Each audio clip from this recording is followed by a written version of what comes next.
virus, which normally spreads via respiratory droplets, but we don't know the specifics on this new one. Today, BC joined other provinces in closing casinos. Like others, it's also banning gatherings also announced of more Wednesday than night 50 following people. the advice of our medical professionals. Past few days, I've spoken to President Trump about what we can do to slow the spread of COVID-19.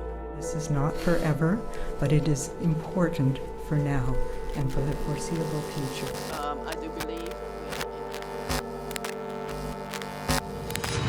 My name is Tamara Ugolini, and for the past 3 years, I have been on the front lines exposing the COVID chaos, from oppressive lockdowns to questionable mandates, and then of course the safety and efficacy of the novel genetic products known as the COVID-19 mRNA vaccines.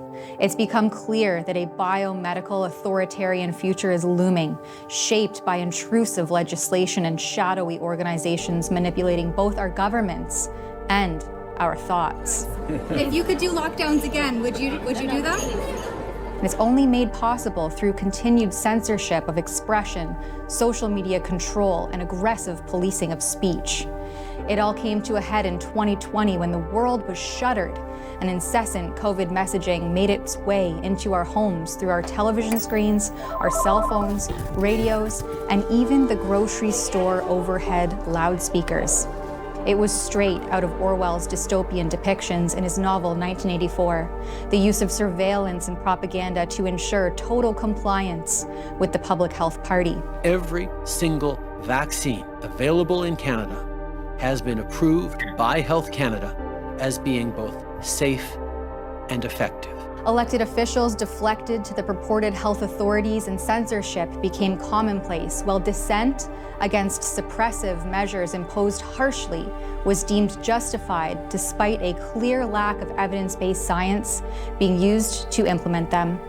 Anyone who brought that up was systematically suppressed. Our institutions, from courts to police, teachers, and media, all appeared captured by the biopharmaceutical industrial complex, and they unquestionably upheld public health without room for dissent or inquiry.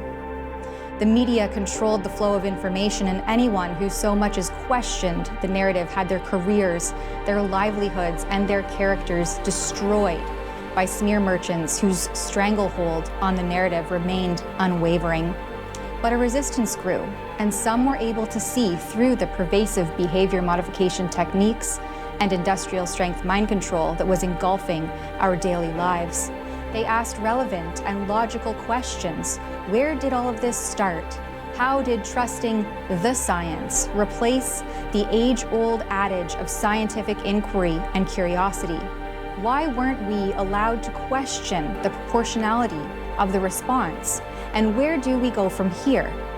With one side still clinging heavily to the safe and effective narrative, and another, a grassroots growing movement of dissenters becoming increasingly skeptical of our institutions.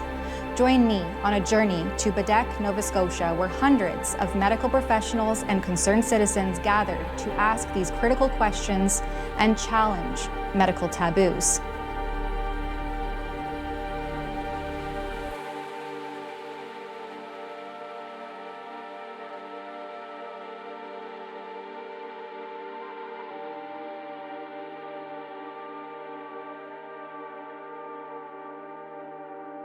We've landed in Nova Scotia, in Halifax.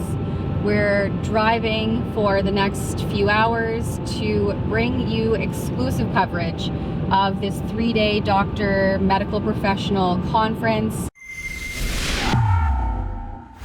This is just a small teaser, a tidbit of our Rebel News Plus exclusive feature. If you would like to watch this mini documentary in full, then please go to rebelnewsplus.com and subscribe today. For just $8 a month, you will get access to this feature and more exclusive Rebel News content. Find all of it and more at rebelnewsplus.com.